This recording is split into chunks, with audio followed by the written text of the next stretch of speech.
আপনি কি জানেন নবীজি কোন 4 ধরনের প্রাণীকে হত্যা করতে নিষেধ করেছেন? ইসলামে অন্যায়ভাবে যে কোনো প্রাণীকে হত্যা করা হারাম।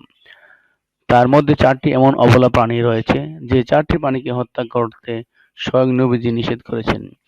এই 4 ধরনের প্রাণী যদি আপনি হত্যা করেন তাহলে আপনি মারাত্মক গুনাহগার হবেন, যার ফলে আপনাকে জাহান্নাম পর্যন্ত যেতে হতে পারে।